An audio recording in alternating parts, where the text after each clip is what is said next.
Hello दोस्तों, आज के इस वीडियो में हम राज्य के अर्थ को समझेंगे, राष्ट्र के अर्थ को समझेंगे और राष्ट्र राज्य का क्या अर्थ होता है इसको समझेंगे। कहने का मतलब है यहाँ पर आपको ये जो 3 कीवर्ड्स दिखाई दे रहे हैं, राज्य, राष्ट्र और राष्ट्र राज्य, इनका क्या अर्थ होता है, इनकी क्या मीनिंग है, इसको अच्छे से डिफाइन किया जाएगा आज की इस वीडियो में। साथ में ही किस तरह से एक हिस्टोरिकल एक बैकग्राउंड रहा है राज्य का, किस तरह से राज्य अस्तित्व में आया है, सारी बातें होंगी। बस प्लीज़ आप वीडियो को पूरा देखना। तो चलिए बिना देरी के अपने वीडियो को शुरू करते हैं। सबसे बड़ी जो कन्फ्यूज़न हो सकती है लोगों में कि जो राज्य है, आप कई लोग इसे यूपी मान लेते हैं, कई लोग इसे बिहार, कई लोग पंजाब, कई लोग मतलब वगैरह वगैरह स्टेट इसको मान लेते हैं। देखिए, जब हम बात करते हैं पॉलिटिकल थॉट की या जब हम राजनीति विज्ञान के अंतर्गत राज्य को पढ़ते हैं तो इस राज्य का मतलब होता है देश। क्या होता है? देश। कोई देश कहेगा नहीं आपको, लेकिन आपको समझना है जब आप पॉलिटिकल थॉट पढ़ रहे हैं तो वहाँ पर आपको इतना अंडरस्टैंडिंग लानी पड़ेगी कि वहाँ पर जो भी राज्य लिखा है उसका मतलब देश होता है। अब मैं यहाँ पर देश नहीं बोलूँगा क्योंकि भाई जो एकेडमिक बुक है, जो किताबें हैं, उसमें हमें राज्य ही देखने को मिलेगा, राज्य शब्द ही मिलता है और ऑफ़िशियली भी राज्य शब्द का यूज़ किया जाता है पूरे देश के लिए। लेकिन हाँ, फिर भी आप यहाँ पर राज्य को देश के रूप में समझ सकते हैं। अब यहाँ पर देखो, एक कन्फ्यूज़न मैंने दूर कर दी कि इस राज्य का जो मतलब है वो देश ही है, ठीक है? अब कोई भी कन्फ्यूज़न नहीं होगी, बच्चों में बहुत सारे बच्चों में होती है। अब यहाँ पर हम बात करते हैं कि अब एक राज्य की जो अवधारणा है उसके 4 तत्व होते हैं। देखो, एक राज्य हम कहते किसे हैं? एक राज्य हम उसे कहते हैं जिसका एक परिभाषित क्षेत्र होता है, एक डिफाइंड टेरिटरी होती है, एक स्थायी आबादी यानी कि जनसंख्या होती है और एक प्रभावी सरकार यानी कि एक सरकार होती है जो प्रभावी होती है, एक बिल्कुल सही सरकार होती है। एक संप्रभुता, ठीक है? संप्रभुता मतलब वो आज़ाद है, वो स्वतंत्र है। अब यहाँ पर आप यहाँ पर एक मैप को देखो। जैसे कि यहाँ पे हो सकता है थोड़ा धुंधला दिखाई दे रहा हो, बट प्लीज़ काम चलाइए थोड़ा-सा, समझने के लिए बहुत है ये भी। आपको यहाँ पर कई सारे स्टेट दिखाई दे रहे हैं, कई सारे कंट्रीज़ दिखाई दे रही हैं, जिसे हम स्टेट कहेंगे। जैसे कि यहाँ पर आपको एक हंगरी दिखाई दे रहा है, ठीक है? हंगरी में आप देखिए, यहाँ पे आपको बॉर्डर्स दिखाई दे रहे हैं ना बॉर्डर्स। आप यहाँ पे इसी तरह दूसरे राज्यों को देखिए, यहाँ पे फ्रांस है तो फ्रांस की आपको बॉर्डर्स दिखाई दे रहे हैं। यहाँ पे इटली है तो इटली के बॉर्डर्स आपको दिखाई दे रहे हैं। इसी तरह जर्मनी के बॉर्डर्स आपको दिखाई दे रहे हैं। इसी तरह बीच में अपने आप ही एक बॉर्डर बन गया स्विट्ज़रलैंड का, तो आपको यहाँ पे स्विट्ज़रलैंड भी दिखाई दे रहा है। इस मैप को ध्यान से देखिए, आपको यहाँ पर सिर्फ़ एक चीज़ मेनली दिखाई देगी, एक बॉर्डर। मतलब ये है कि सबसे बड़ी चीज़ क्या है, जो राज्य होता है उसका एक परिभाषित क्षेत्र होता है। जो राज्य होता है उसका एक क्या होता है, उसका एक परिभाषित क्षेत्र होता है, उसकी जो टेरिटरी होती है वो डिफाइन होती है। तो यहाँ पर आप देखिए, इटली का जो क्षेत्र है या जो दूसरे राज्य हैं उनका जो क्षेत्र है वो क्या है, एक तय है। ये नहीं कि इटली थोड़ा आगे बढ़ जाए या जो फ्रांस है वो यहाँ तक है, ऐसा कुछ नहीं है। पहले से अब निश्चित है और यहाँ तक हमें बॉर्डर्स देखने को मिलते हैं। सब कुछ एक डिफाइन है, लिखा हुआ है सब कुछ, मतलब सबको मतलब पता है, बिल्कुल परिभाषित है। उनकी जो बाउंड्री है वो, मतलब एक राज्य की परिभाषा के 4 तत्व होते हैं। पहला मैंने आपको समझा दिया कि एक राज्य के अंतर्गत आपको हमेशा ही एक क्षेत्र, एक एरिया, परिभाषित एरिया देखने को मिलता है। ठीक है, पहली बात समझ में आ गई। अब बात करते हैं कि स्थायी आबादी। अब यहाँ पर आप देखिए, यहाँ पर जो आपको देश दिखाई दे रहे हैं, वहाँ पर एक स्थायी आबादी है। आप खुद सोचिए, जो इटली है वहाँ के जो लोग हैं वो स्थायी लोग हैं ना, ऐसा तो नहीं है वो टेम्परेरी आकर बसें कुछ समय के लिए और कुछ समय बाद चले जाएंगे। एक स्थायी आबादी होती है राज्य में, ये भी आपको समझ में आ गया। अब एक प्रभावी सरकार, एक सरकार भी होती है और सरकार है भी। इसके अलावा संप्रभुता। अब यहाँ पर आपको मैप दिखाई दे रहा है, मैप नहीं भी दिखाई दे रहा तब भी आप देखिए, जितने भी स्टेट है अभी आपको दिखाई, मतलब आप जानते हैं जिनके बारे में, जैसे कि यूएसए हो गया, इटली हो गया, भारत हो गया, ये कैसे हैं? ये स्वतंत्र हैं, संप्रभु हैं, इसलिए हम इन्हें एक स्टेट भी कहते हैं। ठीक है, मतलब ये स्वतंत्र हैं, ये आज़ाद है, ये किसी के गुलाम नहीं है। आपको अब यहाँ पर पूरी तरह यहाँ पे आपको राज्य का मतलब समझ में आ गया। सिंपल सी बात है, मुझे आपको समझाना था कि एक राज्य हम किसे कहते हैं। तो राज्य हम उसे कहते हैं जहाँ पर एक परिभाषित क्षेत्र होता है, जहाँ पर एक स्थायी आबादी होती है, जहाँ पर एक सरकार होती है और जहाँ जो क्षेत्र संप्रभुता हासिल किए होता है, मतलब स्वतंत्र होता है। सिंपल सी बात है, अगर ये एक क्षेत्र है, बिल्कुल निश्चित क्षेत्र है, ठीक है। एक एग्जांपल ले लेते हैं, भारत का एग्जांपल। अब भारत का जो बाउंड्री है, भारत की जो बाउंड्री है वो क्या है, वो बिल्कुल निश्चित है, डिफाइन है कि भाई यहाँ तक बाउंड्री है। वो बात अलग है कि पाकिस्तान ने पीओके में थोड़ा कब्जा कर रखा है, चाइना ने थोड़ा सा कब्जा कर रखा है कश्मीर, मतलब लद्दाख का बहुत सारा एरिया। वो बात अलग है, लेकिन फिर भी मैप में तो डिफाइन है ना कि हमारा यहाँ तक हमारा एरिया है। तो यहाँ हमें दिखाई देती है ये सारी बातें भारत में, कि भारत में हमें एक डिफाइन क्षेत्र दिखाई देता है। इसके अलावा एक स्थायी आबादी, भाई आबादी है भारत में, एक स्थायी रूप से रहती है भारत में। इसके अलावा सरकार है भारत में, और संप्रभुता, भारत किसी का, आज के टाइम पर भारत किसी का गुलाम नहीं है ना, भारत किसी का गुलाम नहीं है। तो इस तरह भारत क्या है, भारत एक राज्य है। यूएसए को भी यहीं पर आप रख के देखो, यूएसए भी एक राज्य दिखेगा आपको। इसी तरह ब्रिटेन भी एक राज्य है। तो आपको राज्य का मतलब समझ में आ गया, एक ऐसा क्षेत्र जहाँ पर जिसकी बाउंड्री निश्चित होती है, जिसमें एक आबादी होती रहती है, सरकार है जहाँ पर अपनी, और वो क्षेत्र स्वतंत्र है। मतलब वहाँ पे जो डिसीजन मेकिंग सरकार है, जो सरकार है वो स्वतंत्र है, वो कोई भी निर्णय कर सकती है। तो वो क्या हुआ, वो एक स्टेट हुआ। स्टेट का मतलब आपको समझ में आ गया, उस क्षेत्र को हम स्टेट कहेंगे। अब बात करते हैं राष्ट्र की। एक राष्ट्र का क्या मतलब होता है, ये आपको समझना जरूरी है। कुछ भी आउट ऑफ नहीं पढ़ाया जा रहा, सारी चीज़ें अभी मैं बताऊंगा कि मैंने आपको क्यों पढ़ाई, आपके सिलेबस में कहाँ पर लिखा गया है, सब कुछ डिफाइन है। बस आप पूरा देखो, पूरा समझो, काफ़ी इंटरेस्टिंग है ये सारी चीज़ें। एक तरह से मतलब ये सारी चीज़ें आपको समझनी ही समझनी है, आपको कहीं अलग से आपको डिटेल में इनको आपको देखने को नहीं मिलेगा। तो इम्पॉर्टेंट है, प्लीज़ सारी बातें समझो। अब राष्ट्र को समझो। एक राष्ट्र क्या होता है, एक राष्ट्र भाषा, देखो एक राष्ट्र भाषा, इतिहास, जातीयता, संस्कृति या समाज जैसी साझा विशेषताओं, साझा यानी कि जो एक मिली जुली, ठीक है, आपसी विशेषताओं के संयोजन के आधार पर गठित लोगों का एक समुदाय है। संयोजन के आधार पर गठित लोगों का एक समुदाय। सिंपल सी बात है, एक समुदाय है जिसकी भाषा, संस्कृति, इतिहास या धर्म समान है, तो उसको हम राष्ट्र कहते हैं, उसको हम नेशन कहते हैं। ठीक है, राष्ट्र को हिंदी इंग्लिश में कहेंगे नेशन। अब यहाँ पे आप समझिए राष्ट्र क्या होता है। देखिए दोस्तों, एक एरिया है, एक ऐसा एरिया है जहाँ पर एक समुदाय के ही लोग रहते हैं, और उस समुदाय की भाषा समान है, वहाँ का इतिहास एक जैसा है। एक जैसा इतिहास का मतलब कि वहाँ पर रहने वाले सभी लोगों का इतिहास सेम है। जैसे कि अगर हम भारत में ले लें, वैसे तो भारत एक राष्ट्र नहीं है, अभी मैं समझाऊंगा आपको, पर भारत का इतिहास मैं आपको बताता हूँ। इतिहास के मामले में देखो तो भारत का इतिहास एक जैसा रहा है। क्यों? क्योंकि भारत के हर कोने पर तो मतलब पूरे भारत पर ही तो अंग्रेजों का राज था। वो बात अलग है कि आप कहोगे गोवा पर तो अंग्रेजों ने राज नहीं किया था, लेकिन फिर भी आप ये समझिए कि भारत पर अंग्रेजों का राज था। इस तरह से भारतीय लोगों का जो इतिहास है वो एक जैसा है।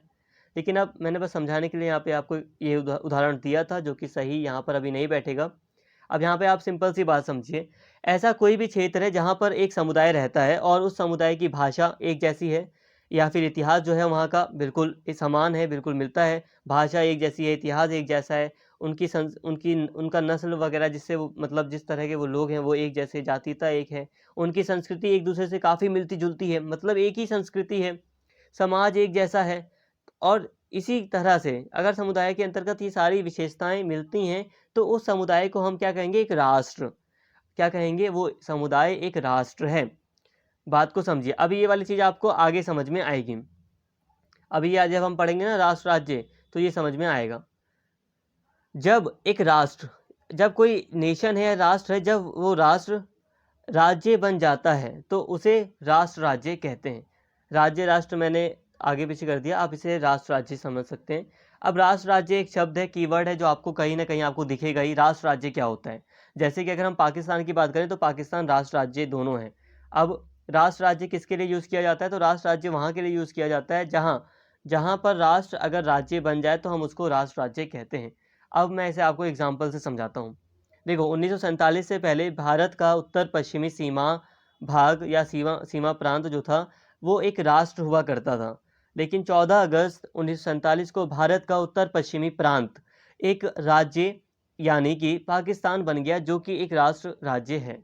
देखो भारत का अब जो पश्चिमी एरिया है, अफगानिस्तान के बाद जो पश्चिमी एरिया आपको दिखाई देता है, सिंध का, बलूचिस्तान का, जहाँ पर आज पाकिस्तान है, पश्चिमी जो पंजाब है, जहाँ पर आज जो पाकिस्तान है, वहाँ पर अगर हम देखें तो बहुत समय पहले 1947 से पहले अगर हम देखें तो आप पाओगे कि वहाँ पर जो लोग रहते थे ना, उनकी संस्कृति एक जैसी थी।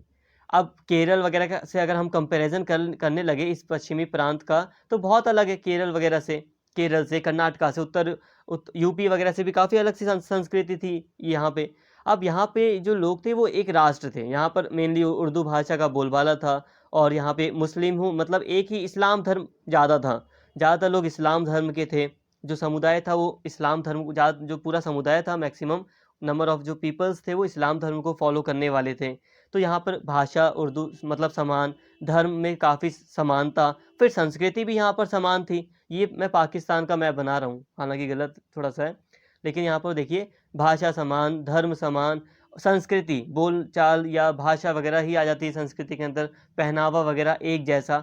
तो ये जो पाकिस्तान का एरिया आज हम देखते हैं जो भारत में पहले कभी हुआ करता था, तो जब भारत आज़ाद नहीं हुआ था 1947 से पहले देखा जाए तो भारत का उत्तर पश्चिमी जो सीमा प्रांत था वो एक राष्ट्र था। क्या था?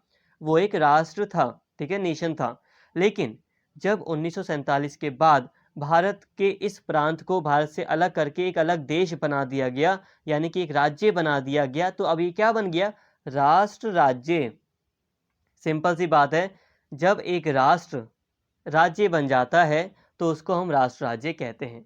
ठीक है, समझ में आ गया होगा। आज पाकिस्तान एक राष्ट्र राज्य है क्योंकि वहाँ पर मैक्सिमम नंबर ऑफ पीपल्स जो हैं वो एक ही संस्कृति के हैं, एक ही समुदाय के हैं, मैक्सिमम जो भाषा है वो एक ही है, इतनी ज़्यादा विविधता डाइवर्सिटी नहीं है। वो अलग है कि थोड़ी बहुत डाइवर्सिटी है, वो बात अलग है, लेकिन फिर भी पाकिस्तान को आप एक राष्ट्र राज्य कह सकते हैं। यहाँ पर आपको राष्ट्र का मतलब भी समझ में आ गया, राज्य का मतलब भी समझ में आ गया। कुछ और उदाहरण अगर मैं आपको राष्ट्र राज्य के दूं तो आप यहाँ पर ब्रिटेन का एग्जाम्पल ले सकते हैं। ब्रिटेन में क्या है? एक ही धर्म है, भाषा मेनली इंग्लिश ही है, और क्रिश्चियनिटी धर्म है, भाषा एक ही है, और संस्कृति बिल्कुल एक जैसी है, संस्कृति कल्चर वहाँ का एक जैसा है। तो वो क्या है? एक राष्ट्र है। फ्रांस आप देख लो, फ्रांस एक क्या है? राष्ट्र राज्य है, राष्ट्र भी है और राज्य भी है। यहाँ पे हम दोनों की बात कर रहे हैं, ये राष्ट्र भी है और राज्य भी हैं।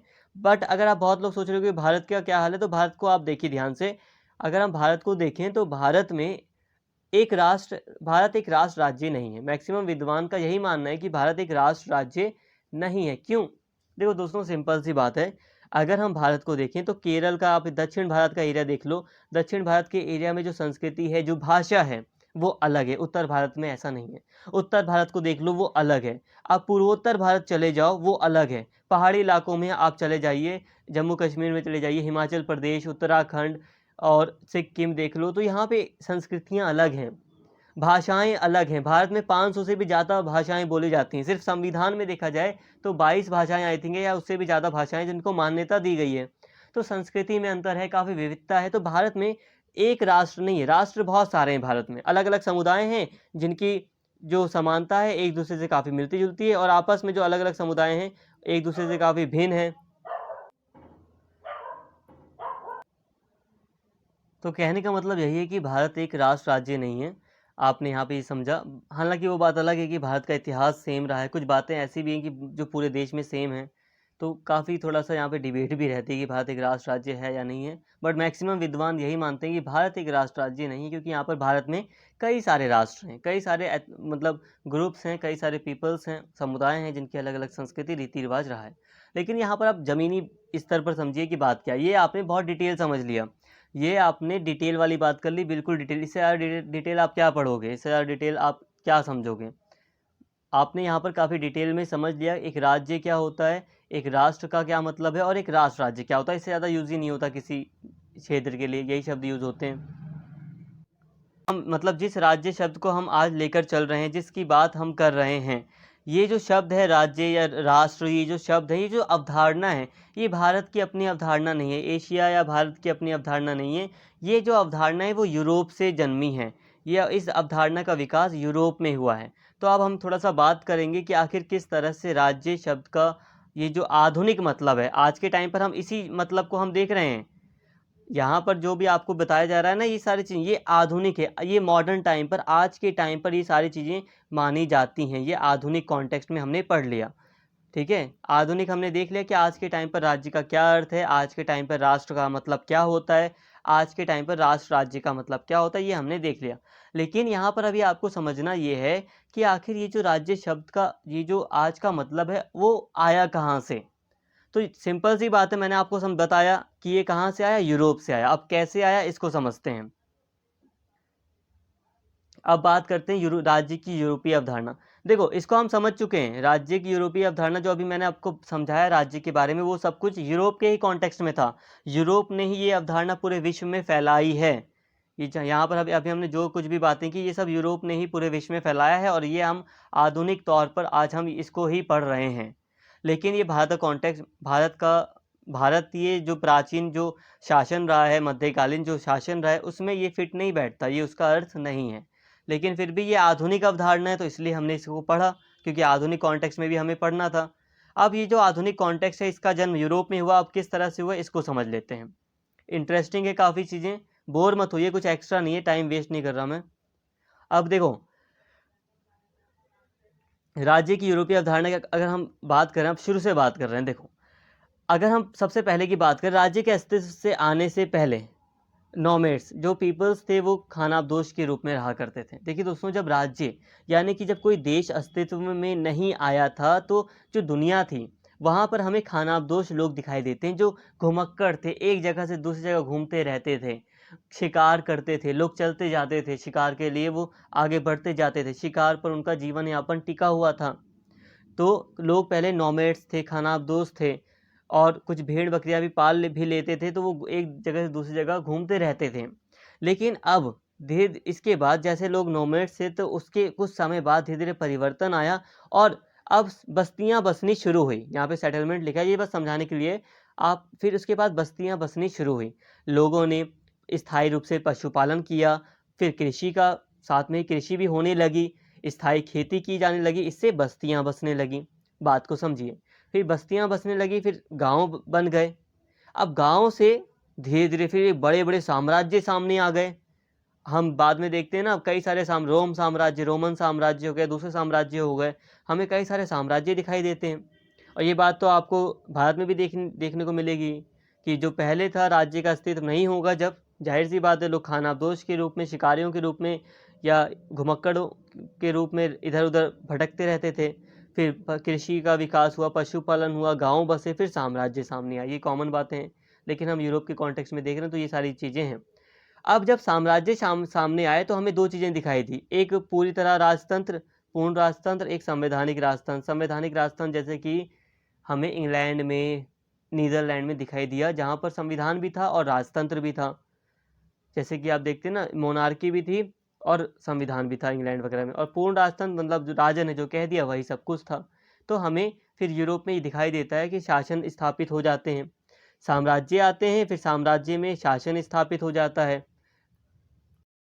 देखिए दोस्तों, यहाँ तक हमने ये बात की कि पहले स्टेट वगैरह या देश वगैरह नहीं हुआ करते थे। लोग खानाबदोश के रूप में, यानी कि चरवाहा यानी कि घुमक्कड़ कबीलों के रूप में रहा करते थे। इसके बाद उन्होंने पशुपालन, कृषि करना शुरू किया। इसके बाद एक साम्राज्य स्थापित हुआ, और उस साम्राज्य में फिर शासन व्यवस्था भी स्थापित हो गई। अब इसके बाद देखिए क्या होता है। इसके बाद हम ये देखते हैं कि ये जो साम्राज्य थे, पहले तो राज्य थे नहीं, जो भी स्टेट था, जो भी कुछ था, ये जो साम्राज्य वगैरह थे, ये हमेशा आपस में क्षेत्र के लिए, टेरिटरी के लिए लड़ते रहते थे, जमीन के लिए आपस में लड़ते रहते थे। अब इस जमीन के लिए लड़ाई होती रहती थी, मतलब ये था, युद्ध होते थे, वॉर होती थी। और वॉर होने में क्या होता है, सेना का महत्व बहुत ज़्यादा बढ़ जाता है। इसी कारण से सेना का महत्व बहुत ज़्यादा बढ़ गया था। इसके बाद कोई भी राजा संप्रभु नहीं था, क्योंकि क्षेत्र बदलते रहते थे। देखो दोस्तों, कहने का मतलब है कि यहाँ पर हमने देखा कि एक साम्राज्य स्थापित हो जाते हैं, लेकिन ये जो साम्राज्य थे वो आपस में टेरिटरी के लिए, क्षेत्र के लिए लड़ते रहते थे। और इस तरह हम देखते हैं कि कोई भी राजा संप्रभु नहीं था। संप्रभु का मतलब कोई भी राजा पूरी तरह ये दावा नहीं कर सकता था कि ये जो पर्टिकुलर क्षेत्र है ये मेरा अपना क्षेत्र है। वो दावा कर भी देता, लेकिन फिर भी कोई ना कोई उसके ऊपर आक्रमण कर सकता था। ये पूरी तरह स्वतंत्र या लेजिटिमेट नहीं हुआ करता था।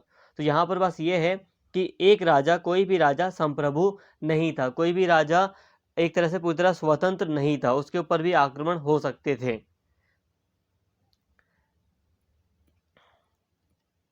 राज्य, अब इसके बाद हम देखते हैं कि सेना का महत्व बढ़ जाता है, फिर सामंतवादी व्यवस्था आती है यूरोप में। अब इस व्यवस्था में क्या होता है, अब यूरोप की अगर हम बात कर रहे हैं, तो ये सारी सिचुएशन बनी हुई थी, ठीक है, लड़ाइयाँ होती रहती थी क्षेत्र के लिए, ज़मीन के लिए। और इसी बीच हम देखते हैं कि जो राजा थे और जो पुरोहित थे, उनके बीच आपस में संघर्ष चलता रहता था।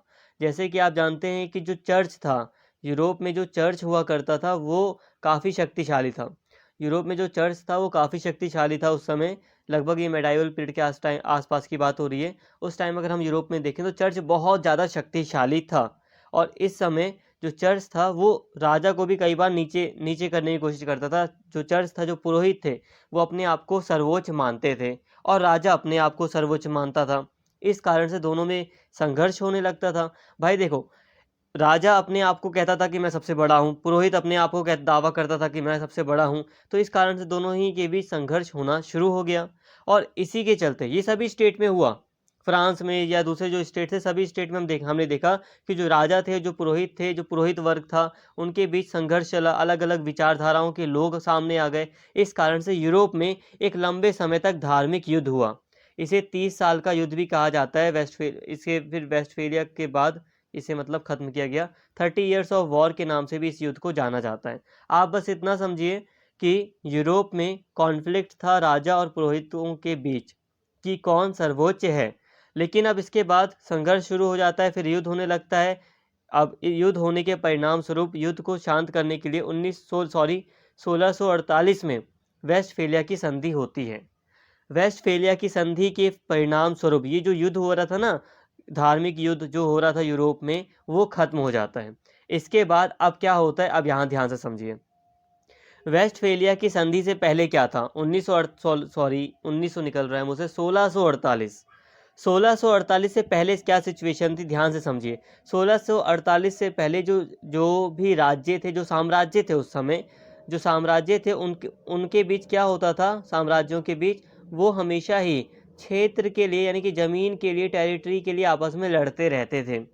अब वेस्टफेलिया की संधि के परिणाम स्वरूप ये तय हुआ, सभी जो वर्ग के जितने भी, जो फ्रांस वगैरह के या जो इटली वगैरह के जितने भी मतलब प्रमुख व्यक्ति थे, अब उन्होंने क्या चीज़ें डिसाइड की, यहाँ इसे समझिए आप। अब इन सभी देशों ने डिसाइड किया, इन सभी देशों ने आपस में डिसाइड किया कि ये आपस में टेरिटरी के लिए अब नहीं लड़ेंगे। अब क्या होगा, जो बॉर्डर होंगे उसको पहले डिफाइन किया जाएगा। बॉर्डर को सभी लोग सहमति से डिफाइन कर लेंगे, आपसी सहमति से सभी लोग बॉर्डर को निश्चित कर लेंगे। तो यहाँ पे आप महत्व को समझिए। 1648 में एक वेस्टफेलिया की संधि हुई, जिसके परिणाम स्वरूप बॉर्डर्स को इम्पोर्टेंस दिया गया। पहले क्या था, बॉर्डर्स की कोई मतलब अहमियत ही नहीं थी। क्या होता था, कभी इटली इतना बड़ा राज्य बन जाता था, कभी इटली छोटे राज्य में सिमट गया, कभी फ्रांस बहुत ज़्यादा बड़ा राज्य बन गया, कभी छोटा बन गया। कभी आपने रोमन साम्राज्य सुना होगा, तो साम्राज्य में कोई सीमा नहीं होती थी, बाउंड्री नहीं होती थी कन्फर्म। ठीक है, राज्य छोटे बड़े होते रहते थे। जैसे कभी किसी ने आक्रमण कर दिया तो वो जीत गया, तो उसने अपने साम्राज्य को फैला दिया। पहले ऐसे हो रहा था उस समय। लेकिन 1648 की संधि के बाद, वेस्टफेलिया की संधि के बाद सारी चीज़ें निश्चित कर दी गई कि अब बॉर्डर्स को क्या किया जाएगा, महत्व दिया जाएगा। बॉर्डर्स को काफ़ी इंपॉर्टेंस अब दी गई, निश्चित किया गया।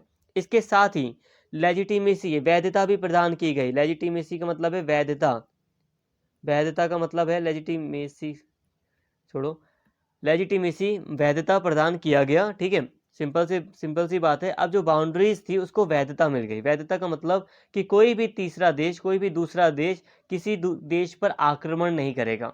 जैसे कि फ्रांस ने अपनी बाउंड्री निश्चित की, स्विट्जरलैंड ने अपनी बाउंड्री निश्चित की, और इटली ने अपनी बाउंड्री निश्चित की। एग्जाम्पल देने का प्रयास कर रहा हूँ मैं।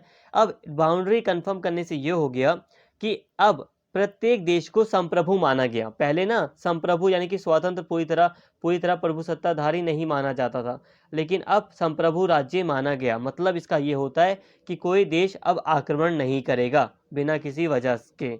अब जो बाउंड्री है, कोई देश बाउंड्री बढ़ाने की कोशिश नहीं करेगा। तो वेस्टफेलिया की संधि के परिणाम स्वरूप ये सारी चीज़ें की गई। इसके बाद एक शांति स्थापित हो सकी यूरोप में। हालांकि उसके बाद भी युद्ध बहुत सारे हुए यूरोप में, वर्ल्ड वॉर वगैरह युद्ध यूरोप में ही हुआ था। लेकिन फिर भी अब यहाँ से हमें एक राज्य की अवधारणा सामने आती है यहाँ से। अब यहाँ और वेस्टफेलिया की संधि के परिणाम स्वरूप एक चीज़ ये भी की गई थी दोस्तों, कि वेस्टफेलिया की संधि के परिणाम स्वरूप जो राजा था उसको सर्वोच्च व्यक्ति मान लिया गया, कि राजा जो है वो सर्वोच्च है, और राजा ही जो है व्यक्ति, वही मतलब राज्य के अंतर्गत सब कुछ है। इसके साथ ही अब राज्य के अंतर्गत लोगों को नागरिकता भी प्रदान की गई। तो ये सारी चीज़ें आधुनिक राज्य की अवधारणा को ही दर्शाती हैं। तो इस तरह जो ये राज्य का जो आज मतलब हम समझते हैं, ये पूरा का पूरा वेस्टफेलिया की संधि की ही देन है। ये सब की सब ये पूरी तरह यूरोप से आया है। ये राज्य की जो आज हम संकल्पना देख रहे हैं, पूरे विश्व में हम देख रहे हैं कि सबकी बाउंड्री कन्फर्म है और सब अपने देशों में नागरिकता दे रहे हैं लोगों को। सब में जो प्राइम मिनिस्टर है, जो प्रेसिडेंट है, वही सर्वोच्च माना जाता है। सारे राज्य जितने भी स्टेट हैं आज के टाइम पर, उन्हें हम संप्रभु के तौर पर देखते हैं। तो ये यूरोपीय अवधारणा है, क्योंकि आप जानते हैं कि यूरोप ने पूरे विश्व को ही लगभग गुलाम बनाया। और तरीके से, इसी तरह से यूरोप की जो राज्य की जो विचारधारा थी, राज्य का जो अवधारणा थी, वो पूरे विश्व में फैल गई। पहले अमेरिका में यूरोप ने कब्जा वगैरह किया था, तो अमेरिका में इसका विचार फैल गया। कुल मिलाकर मैं कहना चाहता हूँ कि यहाँ पर अभी हमने राज्य के बारे में जो भी बातें की, राज्य के बारे में हमने जो कुछ भी समझा, वो सब यूरोप के कॉन्टेक्स्ट में था। और ये आधुनिक है। आधुनिक और यूरोप दोनों साथ में जुड़े हुए हैं, ठीक है। भारत ने या चीन ने या किसी दूसरे देश ने आधुनिक अवधारणा नहीं दी। यूरोप की ही जो राज्य से संबंधित अवधारणा है, वही पूरे विश्व में आज फैली है। इसे हम आधुनिक राज्य की अवधारणा कहते हैं।